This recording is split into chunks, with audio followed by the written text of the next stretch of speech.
من الشيطان الرجيم. وقالت اليهود ليست النصارى على شيء وقالت النصارى ليست اليهود على شيء وهم يتلون الكتاب كذلك قال الذين لا يعلمون مثل قولهم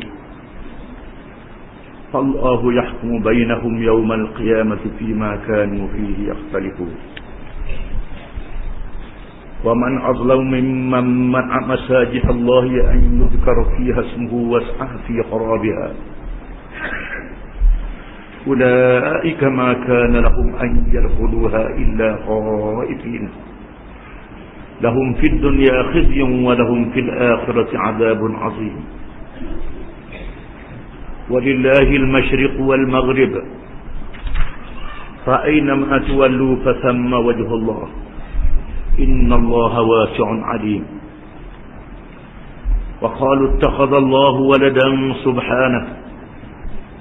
سبحانه بل له ما في السماوات والأرض كل له قانتون بديع السماوات والأرض وإذا قضى أمرا فإنما يقول له كن فيكون وقال الذين لا يعلمون لولا يكلمنا الله أو تأتينا آية كذلك قال الذين من قبلهم مثل قولهم تشابهت قلوبهم قد بينا الآيات لقوم يوقنون إنا أرسلناك بالحق بشيرا ونذيرا ولا تسأل عن أصحاب الجحيم ولن ترضى عنك اليهود ولا النصارى حتى تتبع ملتهم قل إن هدى الله هو الهدى ولئن اتبعت أهواءهم بعد الذي جاءك من العلم ما لك من الله من ولي ولا نصير الذين آتيناهم الكتاب يتلونه حق تلاوته أولئك يؤمنون به ومن يكفر به فأولئك هم الخاسرون. Maksudnya, dan orang-orang Yahudi berkata, orang-orang Nasara itu tidak mempunyai suatu pegangan agama yang benar. Dan orang-orang Nasara pula berkata, orang-orang Yahudi tidak mempunyai suatu pegangan agama yang benar. Padahal mereka membaca kitab suci masing-masing, yakni Taurah dan Injil. Demikian juga orang-orang musyrik dari kaum jahiliyah yang tidak berilmu pengetahuan mengatakan seperti yang dikatakan oleh mereka itu. Maka Allah akan menghukum, mengadili di antara mereka pada hari kiamat mengenai apa yang mereka berselisihan padanya. Dan siapakah yang lebih zalim daripada orang-orang yang menyekat dan menghalangi dari menggunakan masjid-masjid Allah untuk sembahyang dan menyebut nama Allah di dalamnya. Dan ia berusaha pula untuk meruntuhkan masjid-masjid itu. Orang-orang yang demikian tidak sepatutnya masuk ke dalam masjid-masjid itu, melainkan dengan rasa penuh hormat dan takut kepada Allah, yakni bukan secara yang mereka lakukan itu.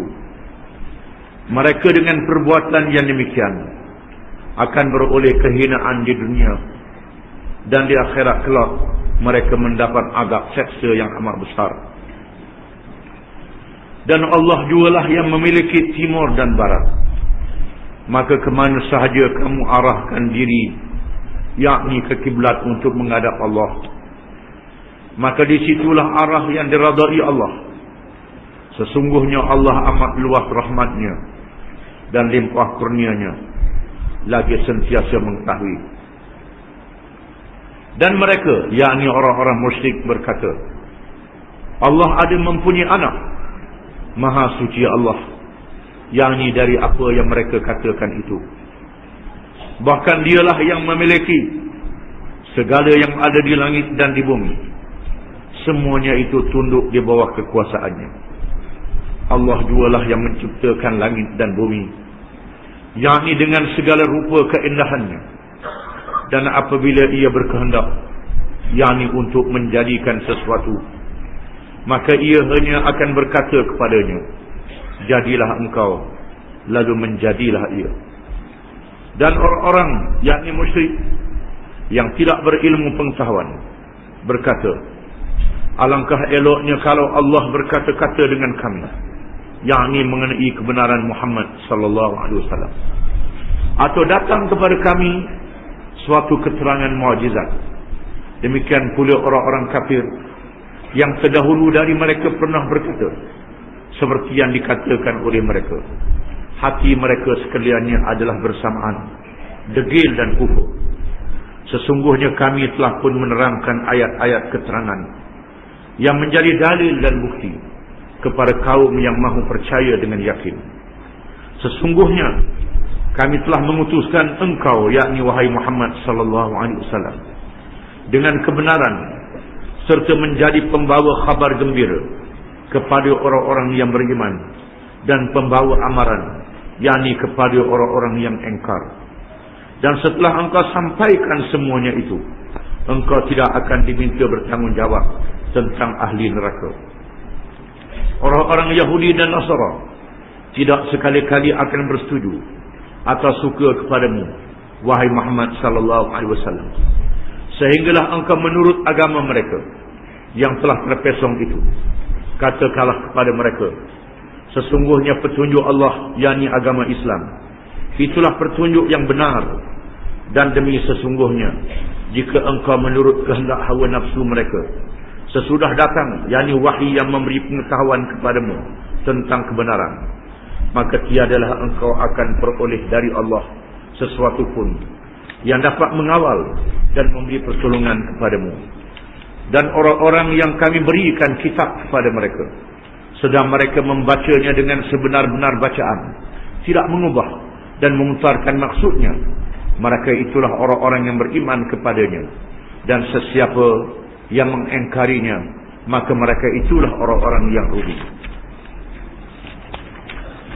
Ayat yang pertama daripada ayat yang kita baca bermalam ini, iaitulah firman Allah Ta'ala, وَقَالَتِ الْيَهُودُ لَيْسَتِ النَّصَارَى عَلَى شَيْءٍ وَقَالَتِ النَّصَارَى لَيْسَتِ الْيَهُودُ عَلَى شَيْءٍ وَهُمْ يَتْلُونَ الْكِتَابِ. Dan orang-orang Yahudi berkata, orang-orang Nasara itu, yang orang-orang Kristian itu, tidak mempunyai sesuatu pegangan agama yang benar. Dan orang-orang Nasara Kristian pula berkata, orang-orang Yahudi tidak mempunyai suatu pegangan agama yang benar. Padahal mereka membaca kitab suci masing-masing, yakni Taurat dan Injil. Para ulama tafsir mengatakan sebab nuzul ayat ini berhubung dengan pertelengkahan di antara orang-orang Yahudi Madinah dengan orang-orang Kristian Najran yang datang menghadap Nabi sallallahu alaihi wasallam setelah kerajaan Islam bertakluk dengan kuat dan kukuh. Orang-orang Yahudi ialah kaum Bani Israel. Mereka dikenali dengan Yahudi. Perkataan Yahudi, ada ulama mengatakan berasal daripada Yahuda, salah seorang daripada anak Nabi Yaqub alaihi salam. Ada mengatakan perkataan Yahudi daripada Hud dengan makna mereka kembali bertaubat kepada Allah apabila mereka melakukan kesalahan dan kesilapan. Golongan ini mengaku menjadi pengikut Nabi Musa alaihi salam. Mereka membaca kitab Taurat. Mereka mempunyai ulama-ulama di mana kitab mereka, rasul-rasul mereka dan ulama-ulama mereka mengetahui berkenaan dengan kelahiran Nabi Muhammad sallallahu alaihi wasallam dan tanda-tanda yang ada pada Nabi Muhammad sallallahu alaihi wasallam. Tetapi mereka telah menyeleweng.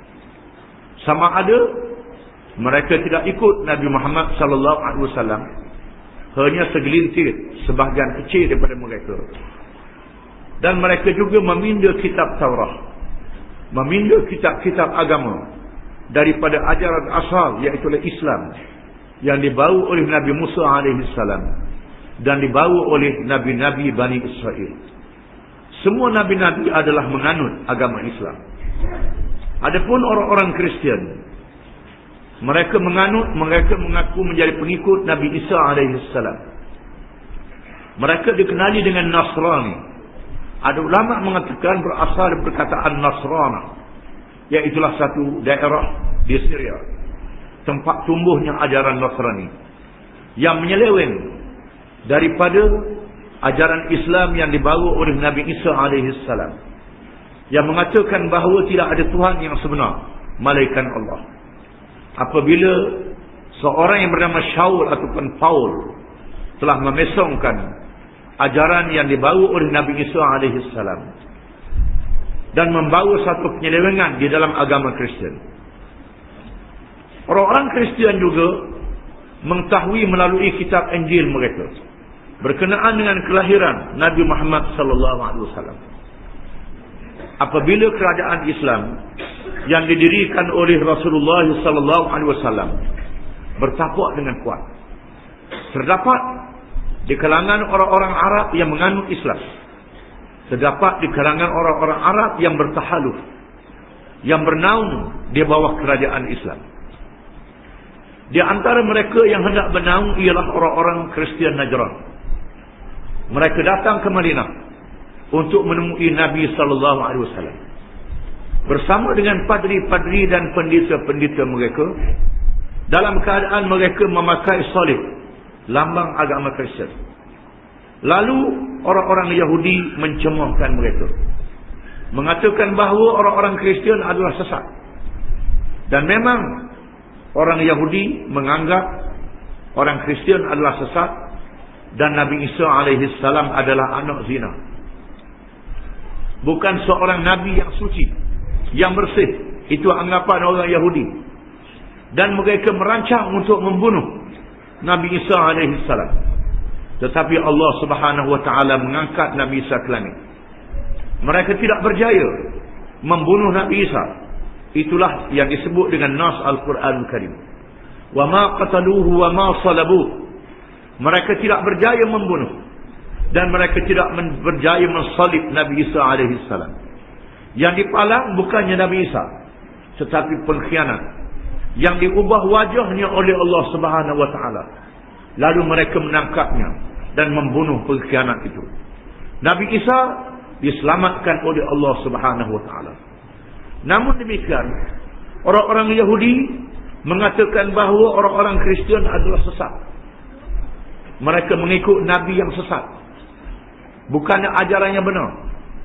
Orang Kristian pula menganggap orang Yahudi adalah sesat, adalah agama yang sesat, agama yang tak betul.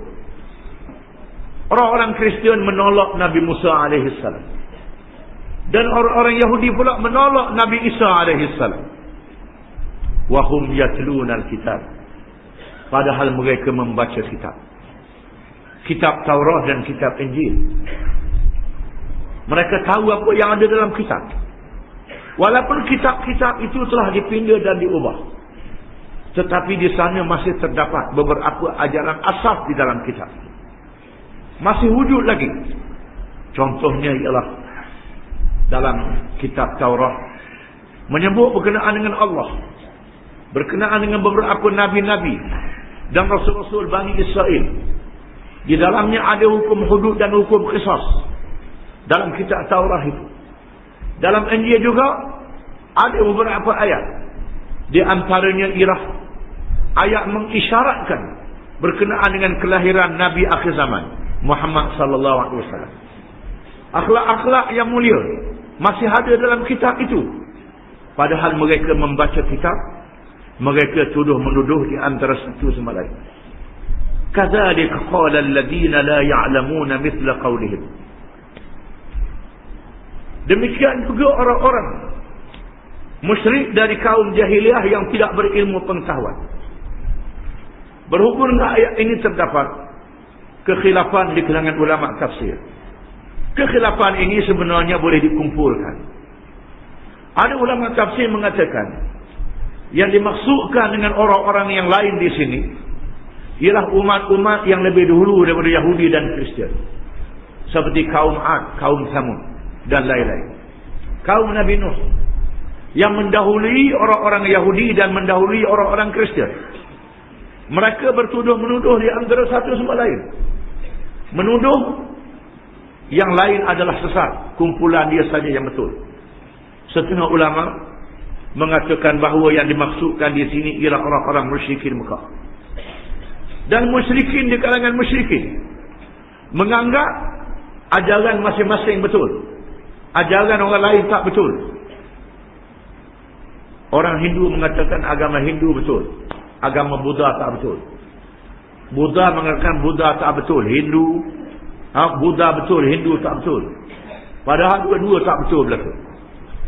Begitulah juga dengan ideologi-ideologi yang dianut, yang merupakan syirik yang berlaku di zaman moden.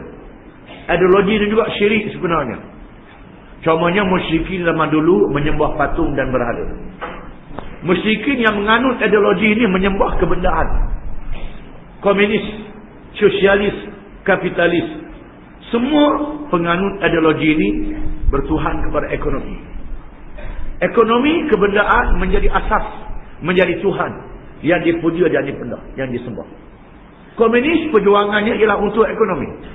Kapitalis perjuangannya untuk ekonomi. Pragmatis perjuangannya untuk ekonomi. Sosialis perjuangannya untuk ekonomi. Tidak ada perhitungan dosa dan pahala dalam ideologi-ideologi ini. Dan semua penganut ideologi ini berjuang di atas dasar masing-masing. Sanggup mati, sanggup berperang, sanggup bertempur di antara satu sama lain. Menganggap mereka sahaja yang betul, ajaran lain tak betul. Begitulah keadaan yang berlaku.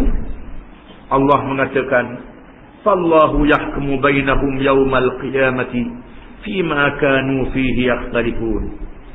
Maka Allah akan menghukum, mengadili di antara mereka pada hari kiamat mengenai apa yang mereka berselisihan padanya. Setelah kita beritahu Islam adalah benar, bermula dengan Nabi SAW berhujah dan berdebat dengan orang Yahudi. Terdapat di kalangan ulama-ulama Yahudi yang masuk Islam, yang beriman kepada Allah, seperti Abdullah bin Salam, Mukhairid di zaman Nabi SAW, Ka'bul Ahbar, Wahab bin Munabbih di zaman sahabat dan tabi'in. Mereka ni masuk Islam. Di zaman kita ni Muhammad Asad, Maryam Jamilah, ini ialah orang-orang Yahudi yang masuk Islam. Apabila mereka mengkaji Islam, kalau kaji Islam jangan ta'assub, jangan fanatik, kaji dengan ikhlas, mereka mesti masuk Islam. Begitu juga dengan orang Kristian di zaman Nabi SAW, rombongan Najran yang datang menghadap, berhujah dengan Nabi SAW. Allah Ta'ala menurunkan sebahagian besar daripada surah Al-Imran, menerangkan hakikat yang sebenar berkenaan dengan Nabi Isa alaihissalam. Isa bin Maryam yang dilahirkan daripada ibu yang salihah, yang bersih, yang suci, yang dipelihara oleh Allah daripada dosa, yang jauh sekali-kali untuk berzina, dijamin pemeliharaannya oleh Allah Subhanahu wa Ta'ala. Allah mengurniakan kepadanya anaknya, puteranya Isa alaihissalam, untuk menjadi dalil kekuasaan Allah Subhanahu wa Ta'ala, yang menjadikan Adam tanpa ayah dan ibu, yang menjadikan Hawa daripada tulang rusuk Adam tanpa ibunya, yang menjadikan Isa tanpa ayahnya, untuk menyatakan kekuasaan Allah Subhanahu wa Ta'ala. Ayat ini dibaca oleh Nabi sallallahu alaihi wasallam, tetapi mereka degil, tidak mahu masuk Islam. Akhirnya Allah Ta'ala mengajar Nabi supaya mengajak mereka bermubahalah. Faman hajjaka fihi min ba'di ma ja'aka minal ilm faqul ta'alu nad'u abna'ana wa abna'akum wa nisa'ana wa nisa'akum wa anfusana wa anfusakum thumma nabtahil falan la'natullahi 'alal kadhibin. Maka sekiranya mereka, sesiapa yang bawa, yang berhujah denganmu wahai Muhammad sallallahu alaihi wasallam, setelah kamu bawa ilmu yang nyata, ilmu daripada kitab Allah, al-haqqu min rabbik fala takunanna minal mumtarin, kebenaran itu dari Tuhanmu, jangan kamu termasuk di kalangan orang-orang yang ragu dan syak. Ajak berbincang. Kalau mereka degil wahai Muhammad, panggil mereka. Nad'u abna'ana wa abna'akum. Nabi kata, kami panggil anak-anak kami dan anak-anak kamu. Wa nisa'ana wa nisa'akum wa anfusana wa anfusakum. Kami panggil isteri-isteri kami, perempuan kami dan perempuan kamu, diri kami dan diri kamu. Summa nabtahil, kemudian kita bermubahalah. Fanaj'al la'natallahi 'alal kadhibin. Kita minta supaya Allah Ta'ala menurunkan laknat kepada siapa yang bohong di kalangan kita. Lalu padri mereka kata, tangguh esok. Lalu mereka balik ke khemah, mereka bermesyuarat. Setelah mesyuarat, berbincang, padri mendedahkan bahawa Muhammad adalah Rasulullah. Tetapi tak mahu masuk Islam juga. Kalau tak mahu masuk Islam, kita menghadap mereka besok. Kita mengaku tak mahu masuk Islam, kita nak berdamai. Lalu mereka datang dan berdamai. Nabi menerima perdamaian mereka, menerima jizyah daripada mereka. Orang Islam dikenakan bayaran zakat, orang Kristian dan Yahudi dikenakan bayaran jizyah, yang merupakan salah satu sumber keuangan negara Islam untuk menggaji pegawai-pegawai kerajaan dan untuk memberi bantuan kepada orang-orang Islam yang memerlukan bantuan dan orang yang bukan Islam yang memerlukan bantuan, dan untuk mendirikan perkara-perkara yang dikenali dengan marafi ammah, perkara kepentingan orang ramai, kemudahan orang ramai. Mereka tak masuk Islam. Begitulah juga dengan orang musyrikin. Ada di kalangan mereka yang degil tak masuk Islam. Kalau mereka degil tak mau masuk Islam, fallahu yahkum bainahum yaumal qiyamah fima kanu fihi yakhtalifun. Maka Allah akan menghukum yang mengadili mereka di mahkamah Allah pada hari kiamat kelak. Mereka akan dibicarakan di hadapan Allah. Pada masa itu tahulah siapa yang betul dan siapa yang salah. Rupa-rupanya tak betul belaka. Yahudi pun tak betul, Kristian pun tak betul, musyrikin pun tak betul, komunis pun tak betul, kapitalis pun tak betul, sosialis pun tak betul, pragmatis pun tak betul. Yang jadi masalahnya, orang Islam jadi komunis, orang Islam jadi kapitalis, orang Islam jadi sosialis, menganut ajaran kapitalis, ajaran nasionalis, sembahyang tarawih pergi ke Mekah, kerana mereka tak faham. Dalam beriman, bertuhan kepada kebendaan, bertuhan kepada ekonomi. Ekonomi menjadi matlamat, bukan menjadi alat untuk khilafah di bumi Allah ini. Sesungguhnya Allah Ta'ala berfirman, wa man azlam mimman man'a masajidallahi an yudhkara fiha ismuhu wa sa'a fi kharabiha ulaika ma kana lahum an yadkhuluha illa khaifin lahum fid dunya khizyun wa lahum fil akhirati 'adzabun 'adzim. Dan siapakah yang lebih zalim daripada orang-orang yang menyekat dan menghalangi dari menggunakan masjid-masjid Allah untuk sembahyang dan menyebut nama Allah di dalamnya, dan ia berusaha pula untuk meruntuhkan masjid-masjid itu. Orang-orang yang demikian tidak sepatutnya masuk dalam masjid-masjid itu, melainkan dengan rasa penuh hormat dan takut pada Allah. Bukan secara yang mereka lakukan itu, mereka dengan perbuatan yang demikian akan beroleh kehinaan di dunia dan di akhirat kelak. Mereka mendapat azab seksa yang amat besar. Tafsir ayat ini juga terdapat kekhilafan di kalangan ulama tafsir, dan boleh dirangkum kekhilafan itu. Ada ulama yang mengatakan ayat ini bersempena dengan orang-orang Kristian yang marah terhadap orang-orang Yahudi. Apabila orang-orang Yahudi membunuh Nabi Zakaria dan Yahya, dan mereka nak bunuh Nabi Isa alaihi salam, di mana puak-puak Kristian Setengah ulama mengatakan Rom yang menganut agama Kristian sanggup mengizinkan Bangsa Nusar yang kafir, yang musyrik menyerang Baitul Maqdis, lalu meroboh masjid Baitul Maqdis, tempat ibadat Baitul Maqdis yang menjadi tempat ibadat Nabi-Nabi dan Rasul alaihimussalatu wassalam, membakar kitab-kitab agama. Mereka sanggup perkara itu berlaku. Kita orang Islam diajar, kalau kita bertengkar sesama Islam, kita naklah bersabar. Bersabar selagi orang Islam itu mendirikan sembahyang. Walaupun dia berlaku zalim, kita bersabar. Kalau dia tidak mendirikan sembahyang, telah melakukan kekufuran, kita disuruh bersabar juga. Tetapi dengan sempadan yang lebih ke depan daripada bersabar terhadap kezaliman orang yang sama-sama Islam.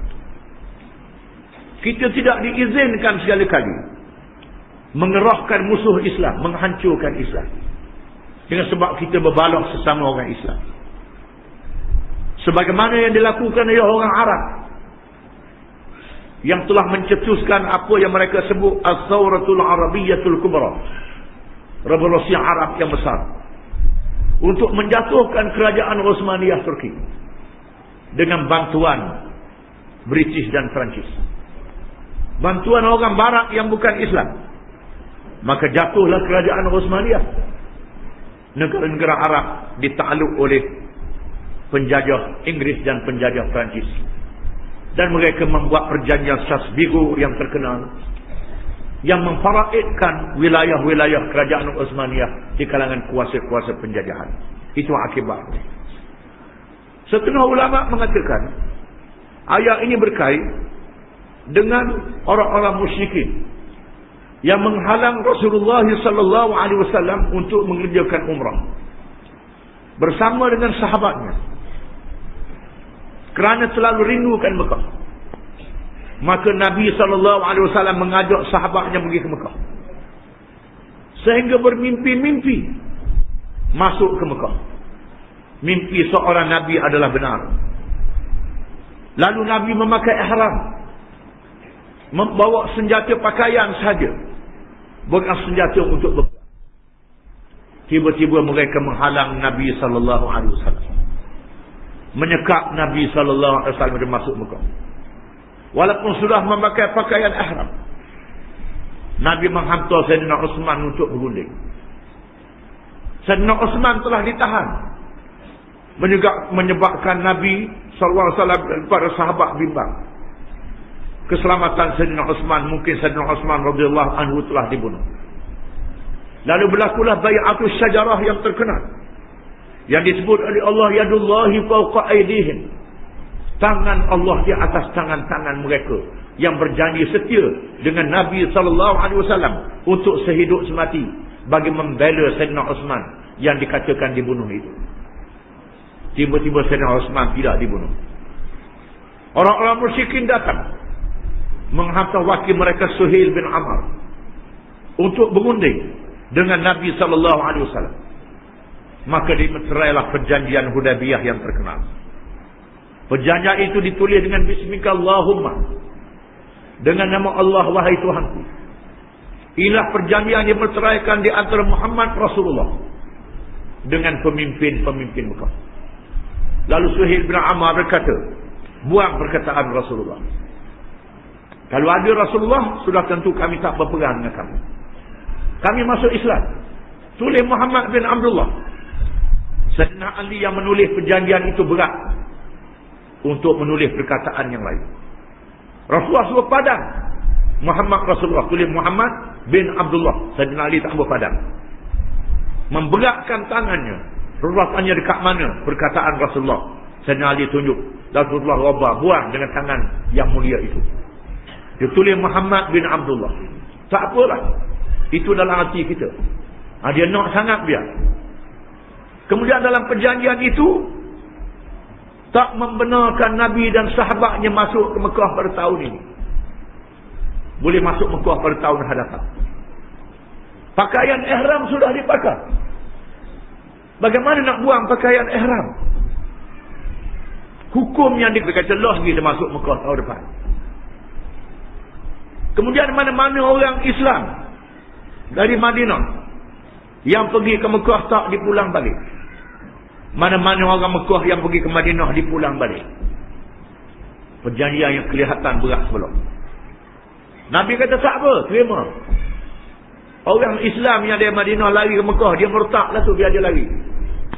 Tapi orang tak nampak benda tu. Nabi nampak. Di mana orang Islam yang Islam di Mekah, dia tak lari dia tak boleh pergi ke Madinah. Dalam perjanjian itu dia tak boleh seksa orang Islam. Tak boleh bunuh orang Islam. Ini perjanjian perdamaian. Biar orang Islam duduk di Mekah. Jangan pergi ke mana, berdakwah. Ada di kalangan sahabat yang masuk Islam di Mekah, tak pergi ke Madinah, pergi ke lain. Atau berlaku dalam peristiwa Hudaybiyah. Apa yang menarik ialah Nabi dihalang masuk Mekah. Tak dibenar masuk Mekah pada tahun itu. Lalu Nabi suruh bertahallul. Kerana Allah Ta'ala memerintah bertahallul. Fa'in uhsirtum famastaysara minal hajj. Wa atimmul hajj wal umrata lillah. Fa'in uhsirtum famastaysara minal hajj. Ayat dalam surah Baqarah. Ayat lepas hari ini kita akan baca. Jika sekiranya kamu hendaklah sempurnakan haji dan umrah. Sekiranya kamu dihalang, tak dibenar masuk, pakaian ihram sudah dipakai. Berlaku peperangan di tengah jalan. Pakaian ihram sudah dipakai, sudah niat ihram. Kerajaan Saudi tak bagi visa. Sampai dijudah dah. Dijudah. Sudah niat macam mana nak buat. Tak dibenar. Kerana pemerintahan ni dia boleh berlaku macam dia tak ada, dia orang buat umrah, dia halang. Bagaimana nak buat? Tak boleh buang pakaian ihram begitu saja. Allah Ta'ala kata famastaysara minal hajj. Hendaklah disembelih binatang dam. Disembelih unta ataupun kibas. Kemudian bertahallul. Kepada yang tak mampu, hendaklah berpuasa 3 hari di situ. Dan berpuasa pula 7 hari boleh balik ke negeri. Yang tak mampu menyembelih dam. Hendaklah bertahallul. Gunting rambut ataupun cukur kepala. Nabi suruh cukur kepala, gunting rambut dia tak tahu dah. Masing-masing buat tak tahu. Kerana nak Allah ni, nak Allah perjanjian ni apa ni, berat belum. Saya nak mata tidakkah Rasulullah ni Rasulullah? Rasulullah kata ya. Tidakkah mereka tu musyrik, kafir? Rasulullah kata ya. Kata Rasulullah. Dah apa kita ikut dia? Rasulullah kata hak ni yang kita nak. Kata Rasulullah. Saya nak nak kata apa? Balik. Akhirnya Ummu Salamah radhiyallahu anha ummul mukminin menasihatkan Rasulullah supaya bertahallul. Jangan peduli orang lain. Rasulullah bertahallul, semua mereka bertahallul, membuang pakaian ihram. Setelah cukur kepala dan menyembelih binatang ternakan. Ada ulama yang menolak pendapat ini. Kerana dalam ayat ini mengatakan wasa'a fi kharabiha. Dan orang yang menghalang menyebut nama Allah itu merobohkan masjid. Apa yang berlaku ialah tentera Bakhtan Nusar yang meroboh Baitul Maqdis. Orang-orang miskin Mekah tidak merobohkan Kaabah. Mereka juga membinakan Kaabah. Mereka juga memuliakan Kaabah. Mereka juga mengaku mereka adalah betul. Sebab mana ayat ini disebut tadi. Mereka juga tawaf mengelilingi Kaabah. Cuma lepas tawaf pergi ke sembah berhala. Itu yang berlaku ni. Mereka tak roboh Kaabah. Ibnu Katsir mengatakan, walaupun mereka tak meroboh Kaabah, mereka merobohkan ibadat. Mereka merobohkan agama. Merobohkan Islam. Tak membenar Nabi SAW berucap di Mekah. Maka termasuklah juga mereka yang menghalang orang mengajar agama di masjid. Yang menghalang berkhutbah Jumaat. Kalau khutbah betul mengikut rukun-rukun dan syarat-syaratnya. Khutbah hendak dikawal, hendak disekat. Khutbah jangan kata ke dia. Khutbah jangan kata ke dia. Khutbah tidak boleh menasihat kepada pihak yang atas. Khutbah hanyalah menasihat untuk pihak yang bawah saja.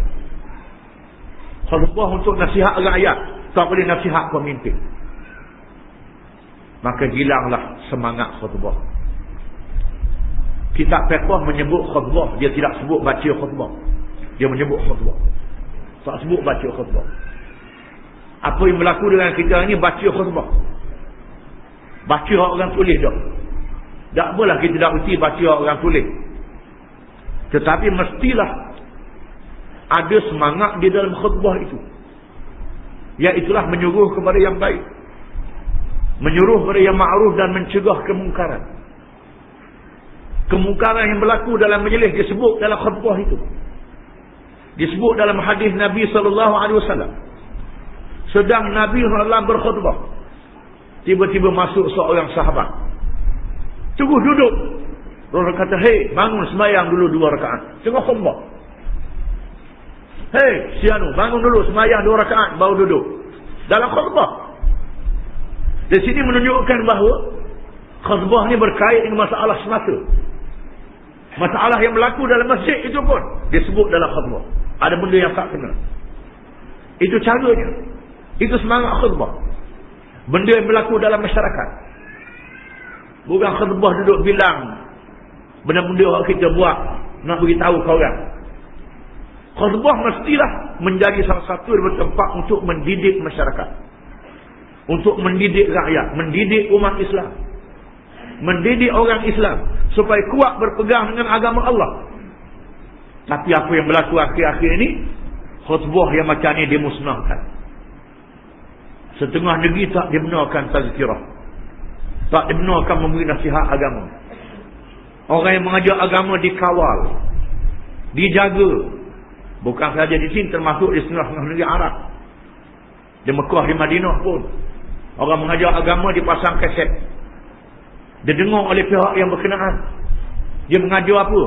Kalau mengajar kata kaku, jaga. Ini tak boleh. Tak boleh begitu. Dalam Islam, kalau orang kata ke kita pun, kalau kita betul, panggil dia, beritahu sebab apa mengkata begini-begini. Yang betulnya begini. Kita kena hujah.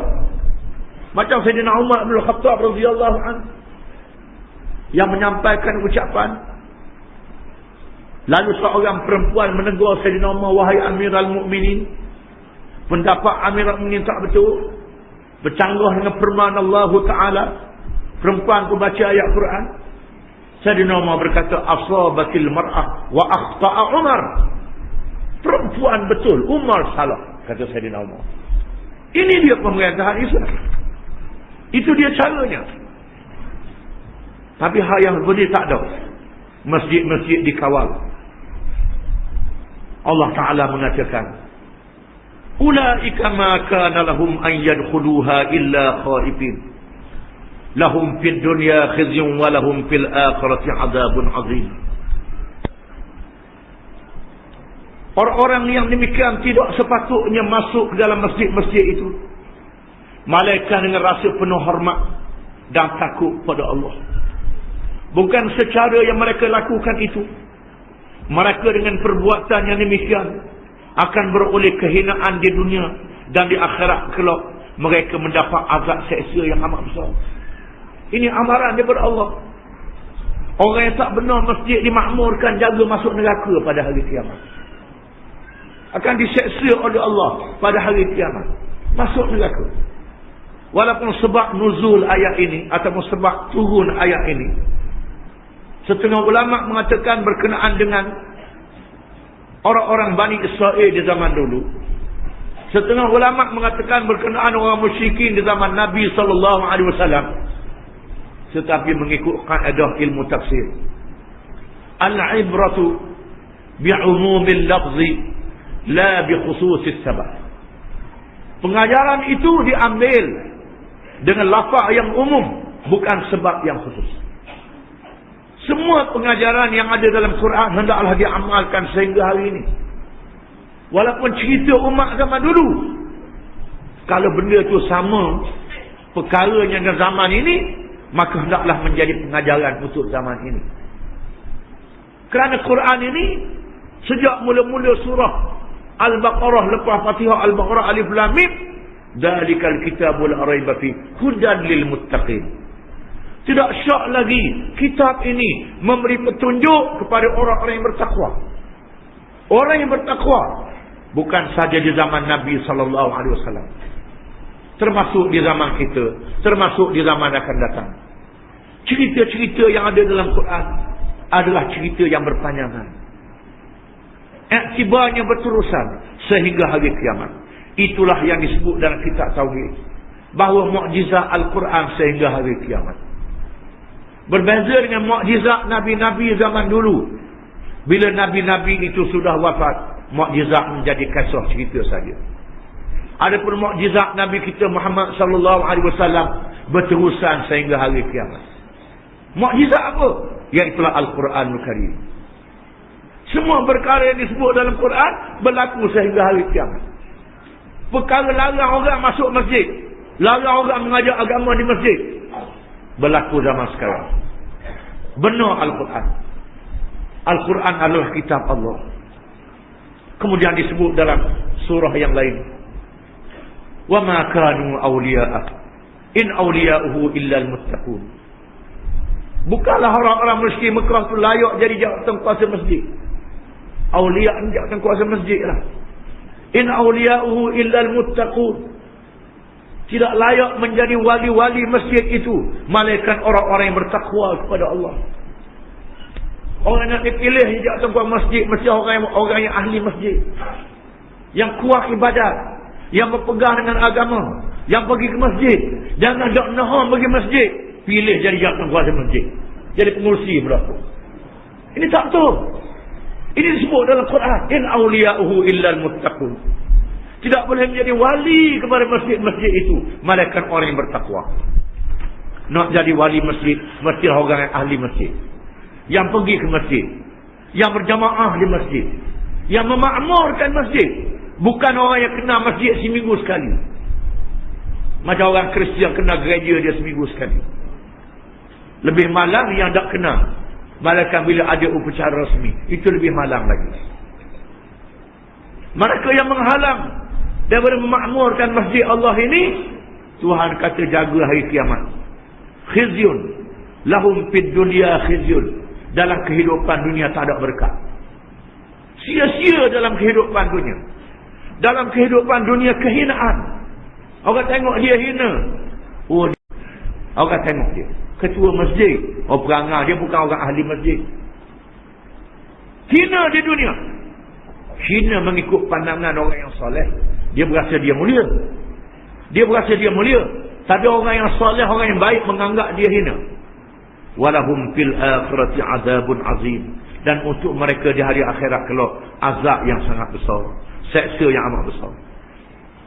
Walillahil masyriq wal maghrib. Fa aina ma tuwallu fa thamma wajhullah. Innallaha wasi'un alim. Dan Allah jugalah yang memiliki timur dan barat. Maka kemana sahaja kamu arahkan diri, yakni ke kiblat untuk menghadap Allah, maka disitulah arah yang diradai Allah. Sesungguhnya Allah amat luas rahmatnya dan limpah kurnianya, lagi sentiasa mengetahui. Ulama mengatakan ayat ini berkait dengan perubahan kiblat. Kerana di zaman awal Islam, sehingga awal Nabi berada di Madinah, Nabi SAW menghadap ke Baitul Maqdis, ke Sakhrah. Sakhrah maknanya dia batu besar yang duduk di Baitul Maqdis, yang menjadi kiblat Nabi-Nabi zaman dulu.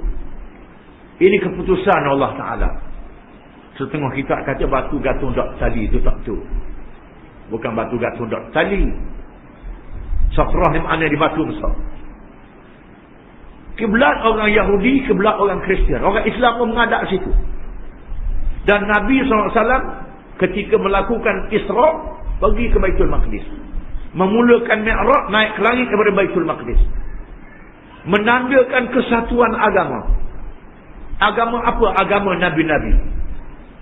Agama Nabi Musa, Nabi Isa, Nabi-Nabi Bani Israel, Nabi-Nabi yang lain, dan Muhammad SAW adalah satu, iaitulah Islam. Pada malam Isra' dan Mi'raj, Nabi SAW mengimamkan sembahyang yang jamaahnya Nabi-Nabi, Nabi Musa, Nabi Isa. Nabi Isa tak bawa muzik mana tu. Hari ni orang Kristian bila sembahyang bawa muzik, menyanyi. Nabi Isa tak menyanyi mana tu. Sembahyang rukun sujud ikut Nabi. Menandakan ibadat Nabi-Nabi adalah satu. Agama yang satu.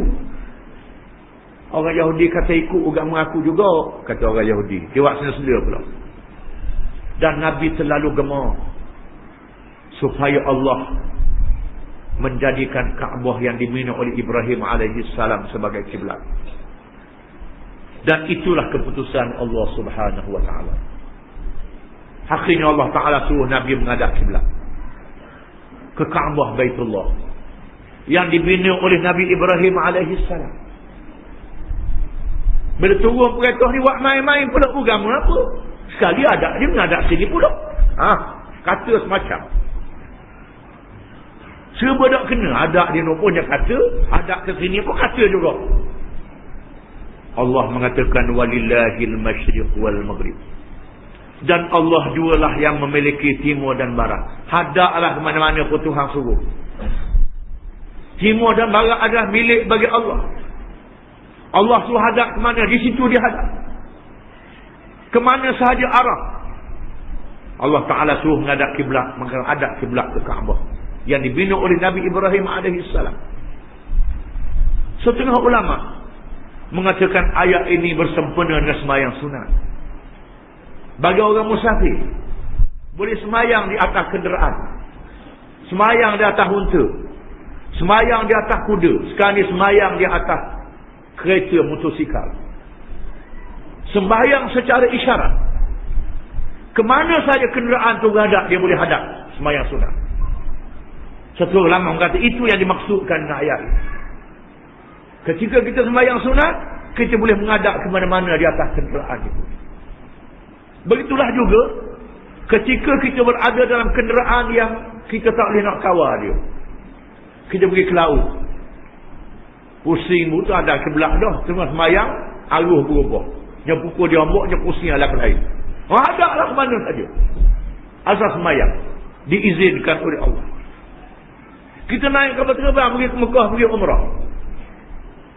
Nak sembahyang suka, tempat sembahyang tak ada dalam kapal terbang. Ada tapi orang duduk gemari-gemari. Menghilangkan khusyuk. Tempat tak bersih pula. Maka sembahyang atas kursi. Ada ke Malaysia lah. Nak perintah lah benda suruh kapal terbang ada kena sementara tak boleh. Kita hadap. Ini dimaksudkan. Hadap. Semayang di medan perang. Nak paling, ada kiblat musuh. Ada di belakang. Ada musuh. Semayang dalam masa perang. Timur dan barat adalah milik bagi Allah. Fasamma wajhullah. Maka di situlah arah yang diradai oleh Allah. Di situ kita menghadap Allah. Kita mengaji kitab tauhid, mengatakan Allah Ta'ala tak bertepat. Atas dok, bawah dok, timur dok, barat dok. Tak tepat. Dan mana tak tepat? Tak tepat. Allah Ta'ala tu ada. Tak erti nak mikir kita. Hari ini orang mengaji ilmu sains melihat bahawa bumi ini asal tu bulatan yang duduk di tengah ruang yang kosong bersama dengan cakrawala yang lain. Alam yang luas yang besar. Yang begitu besar alam ini, bumi ini satu kecil saja. Semuanya berada di bawah kekuasaan Allah Ta'ala. Di atas, bawah, kiri, kanan, semua di bawah kekuasaan Allah Ta'ala. Dan Allah Ta'ala tahu semua. Dah tak layak kita nak tahu Allah Ta'ala duduk mana itu bukan hak kita. Cukup kita percaya Allah Ta'ala itu Tuhan kita. Dia ada. Ada dia tak sama dengan kita, tak sama dengan makhluk. Tuhan. Kita tak boleh fikir dengan apa. Sepah kita tak pergi lagi pun. Kita tak pergi lagi Mekah. Duduk mikir Mekah ni lagu ni. Nampaknya lagu ni duduk mikir. Pergi di Nur Sapah lagu lain. Lagu lain Mekah benda yang kita khoyak tu lagu lain. Lain rupanya. Itu benda yang makhluk. Macam mana Tuhan kita nak khoyak boleh ke tak boleh? Tuhan lebih lagi. Tuhan tidak ada bandingan, tak ada tandingan. Benda yang ada bandingan pun kita fikir-fikir tak kena dengan apa yang kita fikir. Macam mana nak fikir tentang Tuhan yang maha suci daripada sama dengan makhluk, yang maha suci bersifat kekurangan. Innallaha wasi'un alim. Sesungguhnya Allah itu maha luas, lagi maha mengetahui. Maha luas rahmatnya. Rahmat Allah Ta'ala tak terhingga. Lagi sentiasa mengetahui Allah Ta'ala. Allah Ta'ala tahu sebuah-sebuah. Semua Allah Ta'ala tahu berlaku. Termasuklah semut yang hitam, yang halus, yang merayak di atas batu hitam di waktu malam yang gelap gelita, Allah Ta'ala tahu. Tahu kaki semut tu berapa. Tahu mata semut, tahu percakapan semut. Semut bercakap apa Allah Ta'ala dengar. Allah Ta'ala dengar semut bercakap. Itu kehebatan Allah Ta'ala. Oh, macam mana tahu belaka? Dah dia menjadikan belaka. Allah Ta'ala yang menjadikan belaka, maka dia tahu belaka lah. Jangan kita berasa pelik. Bila kita percaya ketuhanan Allah Ta'ala, kita percaya semua sifat Allah Ta'ala. Rahmat Allah Ta'ala yang tidak terhingga luasnya. Rahmat Allah Ta'ala ni, kalau diberi kepada semua makhluk, dia beri kepada semua makhluk. Disebut dalam hadis kursi, wahai hamba-hambaku, sekiranya semua yang baik di kalangan kamu, yang awal, yang akhir, sejak Adam sehingga hari kiamat, jin awal di akhir, minta di satu tempat, aku beri semua, tidak akan kurang apa yang ada pada sisi aku. Malaikat laksana dicelup jarum dalam lautan yang luas. Kalau semua buat-buatmu ni lawan aku belaka, tak kurang kerajaan aku sedikit pun. Yang cerah dengan depa bumi sikit dah nak lawan. Sikit buat gerak bumi di utara Sumatera, dalam masa beberapa saat saja tak boleh nak buat apa. Di Amerika putih beliau, dalam masa beberapa saat saja tak boleh nak buat apa. Itu kekuasaan Allah. Bila berlaku kiamat, berlaku dalam keadaan manusia duduk jual beli, tak ada nak suruh barang, berlaku kiamat. Tak ada nak buat perjanjian, berlaku kiamat. Berlaku kiamat. Itu kiamat. Hak ni kecil je. Hak kecil pada tak nak buat apa. Gempa bumi yang kecil itu pun tak ada nak buat apa. Dan kita kena ingat, disebut dalam hadis, wa inna min asyrafis sa'ah kasrataz zalazili wal fayadanat. Di antara tanda-tanda akhir zaman itu ialah banyaknya gempa bumi dan banyaknya banjir-banjir berlaku. Itu berpunca kerana manusia nak lawan Tuhan. Tambah ikut hukum Tuhan. Hukum hudud tambah ikut, hukum kisah tambah ikut, maka banyak berlaku pembunuhan, banyak berlaku kemalangan, banyak berlaku kematian, banyak berlaku maksiat, banyak berlaku kemungkaran. Allah Ta'ala mengharamkan riba. Tak boleh haramkan riba ni. Susah kalau tak ada riba, tak maju ekonomi. Akhirnya ekonomi yang memusnahkan. Negeri yang menjunjung riba, Amerika, musnah ekonomi dia. Komunis dah lama dah musnah. Komunis dah musnah, kapitalis dah musnah ekonomi dia. Kan tak ikut hukum Allah Ta'ala. Tuhan kata nikah kahwin tak boleh berzina. Berzina juga. Timbul je penyakit macam-macam. Penyakit yang kita tak dengar zaman dulu. Timbul penyakit baru. Macam-macam jenis penyakit. Ini akalan manusia sendiri. Nak lawan Tuhan. Zahara al-fasadu fil barri wal bahri bima kasabat aydina. Liyudhiqahum ba'da alladhi 'amilu la'allahum yarji'un. Telah zahir dengan nyata keburukan di darat dan di laut. Hasil daripada perbuatan tangan-tangan manusia sendiri. Tangan manusia sendiri yang buat kerja. Untuk dirasakan kepada mereka sebahagian daripada perbuatan mereka. La'allahum yarji'un. Mudah-mudahan mereka balik kepada Tuhan.